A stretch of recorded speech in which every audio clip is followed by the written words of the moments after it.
Downfall is the main reason for that. Some sideboard options as well. Going to play against Kai Nelson, playing blue-white control. So buckle up. It's probably going to take a little while here, but you oftentimes find Esper to be kind of the favorite here. The big edge is access to Thoughtseize. Now, it depends how many are sprinkled out through the 75. If I am looking at this correctly, Cam has no copies in his main deck. And then 2 in the sideboard. So that blunts a lot of the impact here of the Black Splash in the matchup. He has access to main deck ultimate price. Very little utility here. Some main deck Heroes Downfalls, which are good but not great. But his edge comes to the post-board games where he has access to Thoughtseize. As oftentimes in the control mirror, as things do line up, it's the first player to miss a land drop. That's the one that does get the advantage here. Adkins going to play a Hollow Fountain tapped and just pass the turn back over to Nelson, who will draw a card for the turn. It does not look like he has another land at this point. Does the blue-white control player. It looks like he has a discard. It's going to be a Supreme Verdict. So Adkins, even though he's not going to be able to take advantage of this right away, this is a huge edge fear for him as he does play a Goblet Shrine tapped and passes back the turn. The edge he's getting right now is the fact that he's going to be somewhere down the line able to out-leverage Kai on mana when it comes time to fight over some large threat. Nelson draws another non-land card. Looks like he's going to discard a Jace, Architect of Thought, before passing it back over to Adkins, who does play a Hallowed Fountain tapped and passes the turn back over to Nelson. Nelson not being punished just yet, but does draw another non-land spell and Sphinx's Revelation. And he's already starting to discard cards with text boxes. It's one thing when you're losing Supreme Verdicts and removal spells without much utility. Kai's already lost a Jace. He's likely going to have to lose something else of significance this turn. So even if he does start to find lands, he will be down some of the valuable tools in his hand. Going to cycle a Azorius Charm. Will Adkins. Now Nelson can discard that Sphinx's Revelation as Adkins will untap. 5 lands right now here for the Esper control player. Number 12 on our Season 2 leaderboard. Going to play an island. See if he wants to cast a spell now. He has a pretty big incentive here to wait. As long as Kai is doing nothing, then Cam might as well do nothing as well. Elixir of Immortality is the draw here, and actually what this means is that the shields are downhill for Nelson. The shields were already relatively down, but he could bluff a card like Negate or Syncopate. He can no longer even do that, so if Adkins wants to try to resolve something, he can. He is going to take the opportunity to Syncopate this Elixir, though, which is an important card. May not be that important in this particular game, but, if things do kind of keep going the way they're going right now, that could actually matter. And Cam with multiple copies of Sphinx's Revelation in hand, so I think if nothing else, he's just trying to cast anything for value because he's likely going to have to discard anyway. 3 cards coming here for Adkins. Going to push his life total up to 23. See if he has land to play, and he does in the form of Temple of Enlightenment, so a little scry action here for the Esper control player. Top card's going to go to the bottom. Adkins may have to discard. It looks like he does, but he's going to figure out what 7 he wants to keep. Looks like Supreme Verdict probably going to go to the bin. There that does go before passing the turn back over to Nelson, who is going to take a draw. And it's an Elspeth. It is still not a land. Probably no coming back now. No, this is too far gone, almost certainly. Kai's gotten pretty unfortunate here. Although he is playing 26 lands, most lists have gone up to 27. Still by any metric he's gotten fairly unreasonable to still be missing land drops here. Yeah, I think there was a window there where if he actually drew the 3rd land, he'd be okay. But he has just not found that land just yet, and so he has to discard again. He needs to figure out what he wants to discard. I'm sure he doesn't want to discard any of those cards. Elspeth's probably the worst one, honestly. And it looks like he's ready to discard, and there does go the 6-mana Planeswalker. Over to Adkins we go. And Kai has also lost his copy of Elixir, so now he has to win this game with threats, and that's just going to be so hard to do at this spot. 1 Mutavault there from Adkins. Does put that into play. You saw Nelson finally draw an island, puts that into play. Has to Dissolve at the ready. Again, Cam not really able to take advantage of things just yet, but he is going to fire at Mutavault and come to the red zone. Nelson's going to go down to 18. Going to play a Godless Shrine, Will Adkins. And part of the reason he's not able to take advantage of this is because his deck is very removal dense. You mentioned Ultimate Price and Heroes Downfall, of course, along with the Tension Sphere and a card like Supreme Verdict. He's got a lot of removal. He hasn't found a card like Jace just yet. Here's a Revelation. But he can test the waters and start running Kai out of resources here, hit with Mutavault in the interim, and eventually resolve something large. Looks like this Ref for 3 is going to resolve. Nelson does have a couple copies of Dissolve in the hand, but does not opt to cast one of them. Adkins going to untap after drawing 3 brand new cards. 4th one for the draw step. Elspeth was picked up here.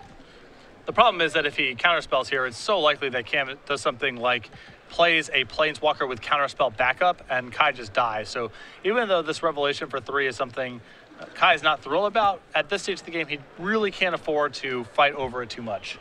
Adkins figuring out exactly how he wants to tap his mana for this Elspeth right now. Likely backing this up with a dissolve at this point, but here is your 6 mana Planeswalker. That's a dissolve. Will this dissolve resolve? The answer is yes. So a little scry here for Nelson. Top card goes to the bottom. Interesting stuff here. There's an island for Adkins. Does he have anything to follow this up with? And Cam does not have Elixir in his list, correct? Going to discard a Supreme Verdict before passing the turn back. There is no Elixir here. Okay. Interesting game. We might actually have something here. If Nelson's able to find some lands, Adkins has already cast 2 Revelations as well, and they were baby Revelations. That presumably he doesn't have any counter magic in his hand, as here is Jace. You have to imagine that's going to resolve, and it does, so Jace is going to take down. Here's a dissolve. That's a Plains, and that's another Plains. Wouldn't be surprised to see a land versus spell split, and that's exactly what it's going to be. Plains are going to come into play. Dissolve goes to the bottom.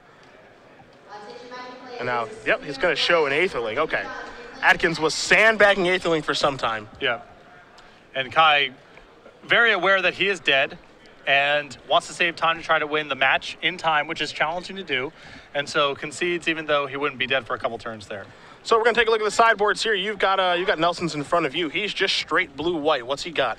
3 copies of Nyx Fleece Ram, a Deicide, a Blind Obedience, an Aetherling, 0 creatures in his main deck, so he does have the option of signing into an Aetherling, a Dispel, 2 Negates, a Prognostic Sphinx, a Last Breath, a Pithy Needle, and Archangel of Thune. I like getting the 2 Negates, the Dispel, the Aetherling, and I think the Prognostic Sphinx is well suited for this matchup as well. Pretty good threat at fighting Elspeth, because it's outside of minus range and can kill in Elspeth in 2 shots, and is pretty challenging to beat once it's in play, so I anticipated that card coming in here as well.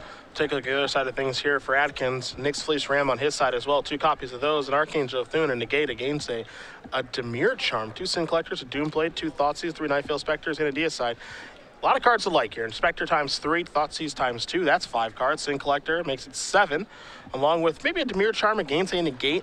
Those can be cards 8, 9, and 10. And then the Deicide as well could be card number 11. A lot of cards to bring in, a decent amount of cards to bring out when he's got Verdict and Ultimate Price in his deck. Those are pretty easy to sub out there. He knows he's against just straight blue-white control. Could also board out Hero's Downfall as well. So a lot of good options here. These straight creature removal spells are going to come out first and foremost.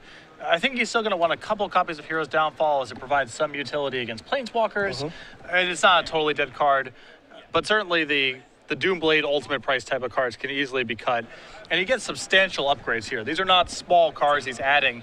Getting access to Nightveil Spectre and Thoughtseize and Sin Collector, these are all great tools. Very, very real cards we're bringing in here for Adkins. It seems innocuous, but the 2 power creatures are so significant in the mirror match because what often happens is someone plays Jace and minuses it, and if that person can't attack the Jace the following turn, then the control player gets a plus Jace, minus it again, and so forth. So you saw Mutavault play a significant role, or potentially play a significant role in that first game. Kai just conceded to the Aetherling, but in any event, Cam was just going to be able to finish off Jace with the Mutavault. And so having access to 2 power creatures is really awesome in the mirror match because it just gives you some really flexible ways of fighting over Jace.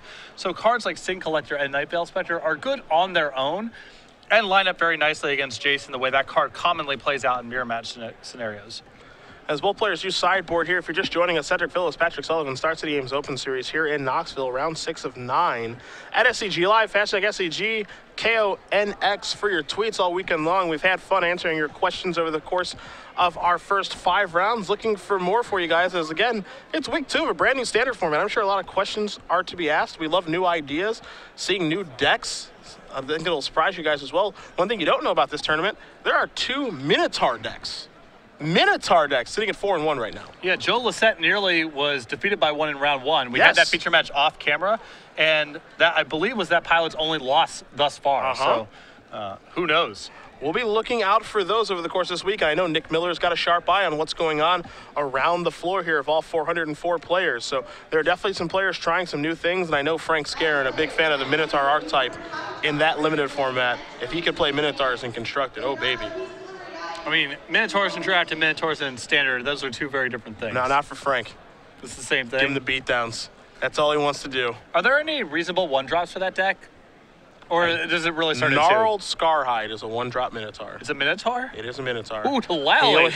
We got something to work with. He only got 1 arm, too, but he is a Minotaur. Wow, all right. And for some reason, he also happens to be an enchantment. Sure. Well, that's a bestow creature. I understand. No, those are one of the times where the weird tagging of enchantment all over the place is actually structurally sound. All the bestow creatures. Maybe that's why it can't block, because it has one arm. Perhaps. And then it gives you one arm, even though you already have two. This does make a lot of sense. I don't know. But I like it. Yeah. I like it. And he has a 1-drop Minotaur. I think Gnarled Scarhide's the only one, though. Someone on Twitter will tell me if I'm wrong, but I'm pretty sure that Gnarled Scarhide is the only 1-drop Minotaur. I do not think that there's a red one. I'm trying to think. I haven't played a lot of that limited format to actually know. I've played a fair bit. I mean, I've done more than my share of drafts, but I cannot think of a 1-mana Minotaur. Get those beatdowns out there. Yeah.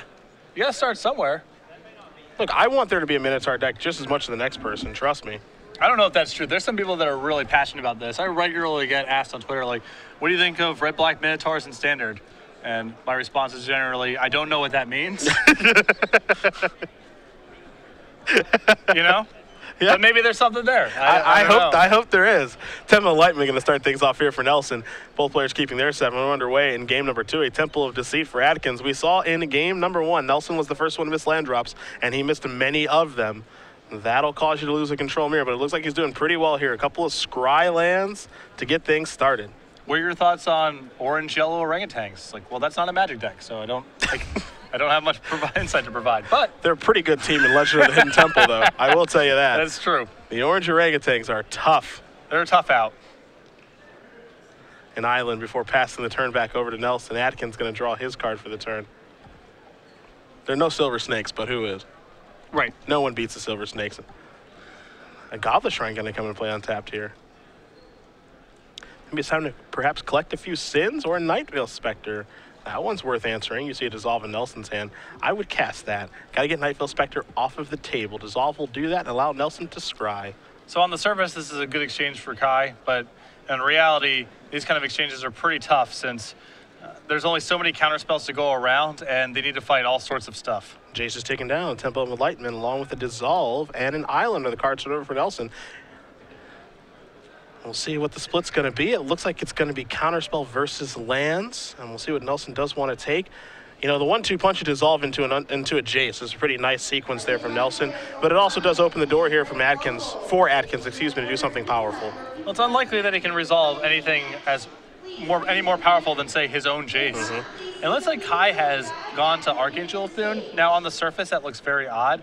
But in the mirror match post-board, often people try to overload on threats, especially threats that don't care about Gainsay and Negate, which are the most common counterspells that people are bringing in. So even though I'm sure it's more for beatdown matchups, I think that Kai is suspecting that Cam has removed most of his creature removal and that any threat's going to be good in the way the post-board games play out. Nelson going to cash in his Jace here. Elspeth and Plains versus Divination are the split. And he's really, it looks like Nelson's just taking a very aggressive approach to this game. I wouldn't be surprised to see him just tap out for Archangel this turn. He's going to take Elspeth and the land. Divination's going to go to the bottom. He's got the 5th land. There's the Plains. The question is it time to drop the Archangel? I think with Revelation in hand and with Elspeth in hand, he's set up this game to just wear Cam out of resources. Yeah. If this Archangel sticks, great. If not, I have an Elspeth. And if that doesn't stick, well, now I have Revelation, and you're out a bunch of counterspells. I'm sure Cam doesn't want to use a Dissolve on that Archangel. Would like to save it for something more important, like a Planeswalker or a Revelation, but that's going to take care of that. You saw he didn't take the opportunity to scry there just because he already knew the top card of his deck from the Temple. So now a Jace is going to be cast here from Adkins, and that's going to resolve. You see the die is on 4 right now. Is it going to tick up to 5 or go down to 2 is the question. Most of the times when the board's empty, you're better off just drawing your cards straight away because Detention Sphere of Banishing like just tag these things. So get your cards while the getting's good. Well, that's what he's going to try to do. Hero's Downfall along with a Nightveil Spectre and a Dissolve are the cards that are turned over there for Adkins. So we'll see exactly how Nelson wants to split them. And again, Adkins has not played a land yet this turn, but he does have one in his hand. He kept it on top of that Temple of Silence and Dissolve Scry. You do see the split there. Hero's Downfall on Spectre going to the grip. The counterspell going to the bottom. Nelson putting a lot of importance in Dissolve. I think that's one of those spots where Cam is taking whichever the 2-card pile is. All those cards are of roughly equal value. Dissolve's probably the best of the 3, but not by such a margin that you would turn down Hero's Downfall and Nightveil Spectre in this spot. Nelson draws his card, going to play an island. Neither player missing a land drop just yet. Will Nelson deploy his Elspeth. How good is Elspeth in this situation? The answer is not very, so he will just pass the turn with the ability to cast a Sphinx's Revelation or represent some counter magic here, as Adkins does untap and draw another copy of Hero's Downfall. Yeah, I think Kai had his sequence mapped out here where he was going to play Archangel with the intent of playing Elspeth the following turn, but that's all changed now. Cam with Hero's Downfall and Night Veil Spectre in hand. Kai taps out for Elspeth. Cam responds with Night Veil Spectre, Hero's Downfall, your Elspeth. Kai's just too far behind, so now he needs to slow down a little bit. Adkins just ticks up his Jace and passes the turn back. Nelson going to try to resolve a Sphinx's Revelation for 3, but Gaines says, I don't think so. So a Detention Sphere drawn here for Nelson. You see the hand, there's a negate, there's a dissolve. We know about the Elspeth. Let's see what Nelson wants to do on this turn. He can safely tap fairly low, 2 counter spells in hand. Looks like a D-Sphere, going to take down the Jace, so there that goes. Nelson going to play an island, just pass the turn back over to Adkins. Adkins going to take a draw here. A Temple of Silence comes rolling off the top for him. Going to put that into play tapped. A little scry action, leave the top card on top. He pounds the top of his deck. Looks like he's pretty happy with that and just passes the turn back over to Nelson, who will take a draw. It's a copy of Hallowed Fountain. That's going to come into play tapped before passing the turn back over to Adkins, who is going to try to resolve a Revelation for 2. Will we have a fight over this? I would be surprised. I think Kai is trying to set up Elspeth with counterspell backup, and this is just 2 small potatoes for Kai to really want to fight over. The Rev does resolve. Adkins with 3 fresh cards if you include his draw step. Going to deploy a Night Veil Spectre. Will this one resolve? It looks like that's going to get a dissolve. And that's fine. A little bit of trading of resources here. You can see Adkins is very happy with the pace of this game. He doesn't even really think twice when someone tries to counter a spell. He says, okay, that's fine. Yeah, getting to wear out Kai's dissolves with these 3 mana spells is incredible. Normally it requires at least a Jace to warn a dissolve, and often it's something like a big Revelation or an Elspeth or something along those lines. So I'm sure Cam would love to just win the game with this Night Veil Spectre, but even just exhausting these dissolves represents a pretty significant victory. Nelson does play land and going to deploy Elspeth. Pretty safe to do, actually. You take a look at his hand. He's got a negate and a dispel over there. So here comes Elspeth. That's going to tick on up to 5. 3 soldiers incoming. And they'll be able to protect it pretty well, which looks like that was the game plan all along, as you mentioned. It's tough to protect this Elspeth. You're playing against a bunch of Detention Spheres, potentially Banishing Light. We know that Hero's Downfall is a card, but this potentially gives Kai a way to win the game kind of easily here. Just Elspeth and protect it. So using brand new soldiers there from our IQ program. Hero's Downfall being sent that way. Dispel going this way. But Nelson is running out of cards at this point. That's the problem. Gonna untap Will Adkins. He will take a draw. It's a Plains and a beautiful one at that. Another Hero's Downfall is going to be directed towards the Planeswalker. Negate the last card in Nelson's hand, but Adkins has a Syncopate at the ready, and I believe he's going to use it. So Syncopate will take care of Negate. Hero's Downfall will take care of Elspeth. And heck, there's even a Detention Sphere to take care of the tokens, but Adkins doesn't care that much. Yeah, text box to text box right now. Cam is winning this game. He doesn't have any counter spells left over, and so he's at some danger of something like a top deck, Sphinx's Revelation or Aetherling just taking the game from him. But he has done a great job of running less significant cards into cards of Kai that matter quite a bit more in the matchup. Elixir, the last card there for Nelson, puts that directly into play. It does resolve, but Adkins is going to untap and play a very powerful one. An Elspeth of his own. Going to roll up the sleeves. It's time to do some dirty work. He's got 3 soldiers, as does Nelson.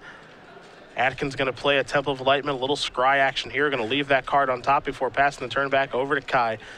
Kai going to take the time to shuffle in with the Elixir, going to push himself up to 25, but he is mighty far behind in this one. And the reason you saw Cam left Syncopate on top of the deck, that his #1 concern in this spot has to be Sphinx's Revelation. If he gets to draw that Syncopate, he has a lot of insurance against it. Very different build of Esper here from Adkins. I know it's a deck that he's been playing for some time now. He has 3 dissolves. We see a lot of people with counter magic with 3 copies of Syncopate. That's a lot of those. Normally you find people that just play 1. That's just kind of, this card that's good on turn 2, potentially good later in the game and good against people playing Revelations. But 3 of those, 1 copy of Azorius Charm, a Singleton Quicken, kind of a miser's one. He's got a main deck deicide as well. But then you see the Black Splash with the 3 Ultimate Price and the 3 Heroes Downfall. Just a different take on control. A lot more geared towards trying to beat creature decks. I mean, the ultimate prices give him some really powerful weapons against the Stormbreath Dragon, Mistcutter Hydra type of setups that are geared towards beating control decks. Also, thing to note here, too, no copies of Banishing Light and only 3 copies of Detention Sphere. He's not so reliant on Sphere to get the job done against certain things because of Hero's Downfall. This is a version and a strategy that we saw to great success at Pro Tour Theros from Guillaume Wafotapa. That's basically where this did come from. Kind of fell out of favor. People move towards blue-white as here's a Jace Architect of Thought off the top, but it's obviously working right now for Adkins. He is 5-0, up a game, and likes how things are going, as Jace is going to turn over a Hallowed Fountain, a Plains, and an Elixir of Immortality. This is one of the reasons I'm not that big of a fan of Elixir in this deck, is even in the matchups where it's good, like the mirror match, it's not even good 100% of the time. Yeah, it seems like certain situations. The game has to be in a pretty specific place for that to be the card that matters. And post-board, it feels like the games are almost never about that because the decks become much more proactive. Adkins going to go attacking here. Says, let's go after your Jace. A lot of blocks. Those are the only soldiers there for Nelson. Soldiers will come back here for Cam. You see him take up the Elspeth. He's got a spell to play. We'll see which one it's going to be. It looks like it may be a D-Sphere here to take care of the Jace, and it is. You saw that Adkins did keep Syncopate on top of his deck. He's got that and an Elspeth in his hand. That's it. So he's just going to ride the Planeswalker, hopefully to victory, as Nelson's going to untap and take a draw. It's an island. He's going to play the Plains that Adkins does know about and pass the turn back. Cam going to untap. He'll take a draw. It's a copy of Sphinx's Revelation. That might be the nail in the coffin here as he starts by attacking for 3. He might be a little cautious with it because he doesn't want to expose himself to a Revelation on the way back, but it is a huge draw for him here. Elspeth takes up to 7. 3 more soldiers out there. Adkins just going to pass the turn back. Nelson going to draw a card. It's a copy of Mutavault. And oftentimes that's a very good card in the mirror, but it's a little too late to the party right now. And if Kai had a Mutavault last turn, he would have played it, and he has played nothing else, so Cam can be pretty safe in assuming the last card in his hand is either a counterspell or a land. Adkins considering maybe ultimating Elspeth at this point. Goes to reach into the deck box. It looks like it may be time for an emblem here. We'll see. Maybe he wants to tick it up first and then make an emblem. Looks like it's going to be an attack here for 6. Mutavault's going to be on blocking duty. Going to eat one of those. So not time for an emblem just yet. Looks like he wants to take Elspeth up to 8 and then down. Yeah, I like this a lot because it's an insurance policy of a Detention Sphere off the top. You still keep your Elspeth. So I think this is a better sequence here by Cam than just firing off the emblem. Temple of Enlightenment post-combat. Top card's going to go to the bottom. Again, you see the Rev and the Syncopate along with the additional Elspeth here. 8 soldier tokens out there for Adkins. Nelson needs some sort of big draw, but I don't even know what it can be. Maybe it has to start with the Detention Sphere. Temple of Enlightenment is certainly not it. You see Nelson's going to do a little bit of math here, but he's a player who just has 2 lands in his hand, has a Mutavault, going to play the Temple, scry, look at an island, put that to the bottom. And he couldn't find lands in the first one, and he found too many in this one. And that's another land where if it was in his hand before, he would have played it, so still counterspell or nothing going on over there. There's your Elspeth emblem. This is an attack with all the soldiers in just a moment. You see Adkins is going to count them out. 6, 7, 8 times 3 is 24. We'll see how many exactly he wants to attack with. 6 and 3 is 18, and that is going to do it. Cam Adkins is going to win this match over Kai Nelson. 2-0 and number 12 on our Open Series leaderboard. Moving on up, 6-0. Again, not a player with a lot of visibility necessarily. You don't have a recent run of tournaments to associate with him, but he is our 12th ranked player, and 6-0 now. I mean, really good shot at making the elimination rounds in this tournament. Again, always flying under the radar, as you didn't mention. You know, he got off to a good start in Cincinnati last weekend, too, before kind of flaming out. But he is doing a really, really nice job here